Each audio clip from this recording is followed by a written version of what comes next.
Shalom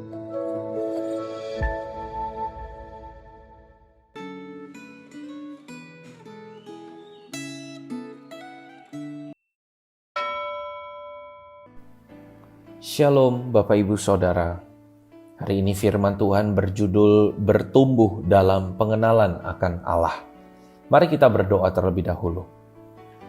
Kami kembali bersyukur kepada Tuhan. Ada firman Tuhan yang hari ini kembali menjadi penuntun atas hidup kami. Roh Kudus Tuhan, tolonglah setiap kami saat ini. Di dalam nama Tuhan Yesus kami berdoa. Amin. Hari ini firman Tuhan diambil dari bacaan Titus pasal yang ketiga. Saya akan bacakan ayat yang kelima sampai ayat yang ke-8.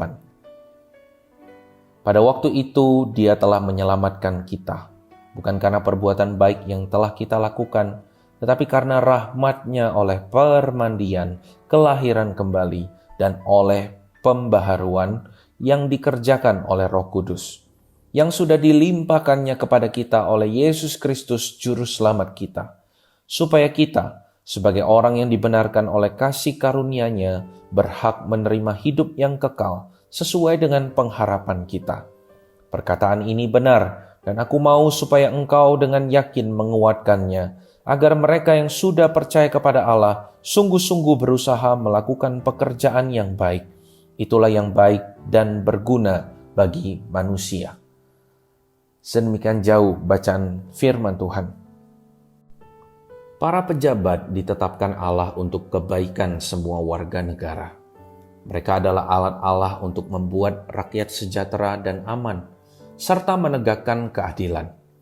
Asal mereka memerintah secara baik, jujur, dan adil, semua orang harus tunduk kepada mereka, sehingga mereka dapat melakukan tugas dengan baik.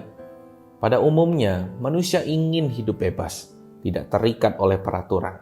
Mereka cenderung menentang otoritas.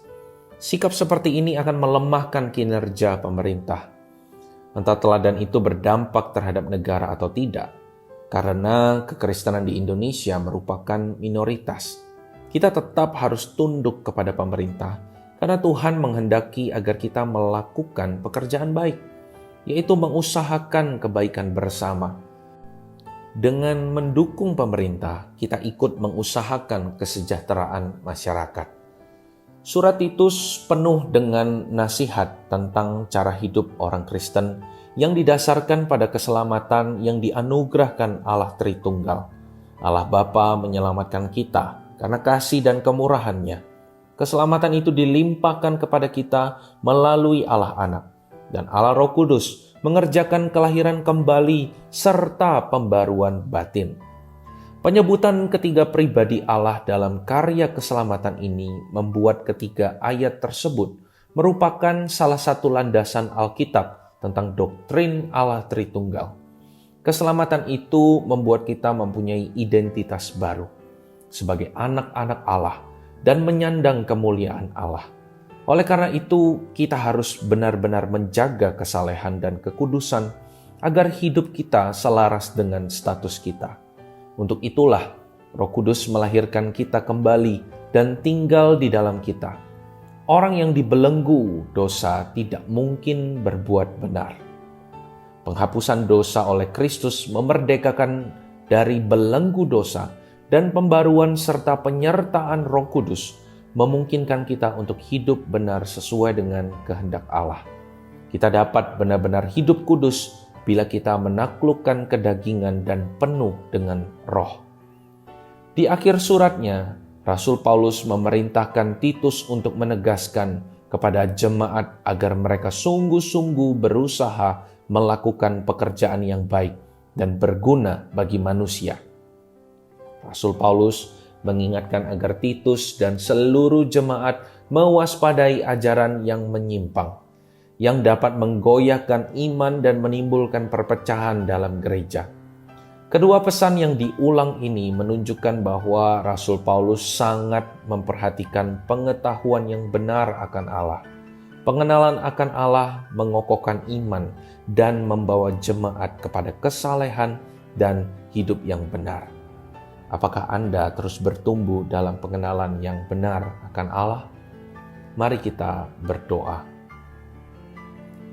Kami mengucap syukur ya Tuhan, firman Tuhan hari ini kembali mengingatkan kami bahwa keselamatan yang Tuhan berikan itu adalah anugerah. Semata-mata adalah pemberian dan bukan hasil usaha ataupun perbuatan baik kami. Kami adalah orang-orang berdosa yang ditolong, yang diampuni, yang diselamatkan, dan yang diperbaharui terus-menerus sampai hari ini. Perbaharuilah kami terus-menerus ya Tuhan, agar sepenuhnya hidup kami itu melakukan pekerjaan yang baik, yang berguna bagi manusia dan memuliakan nama Tuhan. Tolonglah kami dalam segala kelemahan kami. Biarlah anugerah Tuhan dan kekuatan yang daripada Tuhan yang terus memampukan kami untuk hidup benar, hidup kudus di hadapan Tuhan. Terima kasih Tuhan. Di dalam nama Tuhan Yesus kami berdoa. Amin. Sampai berjumpa kembali dalam renungan selanjutnya. Tuhan Yesus memberkati.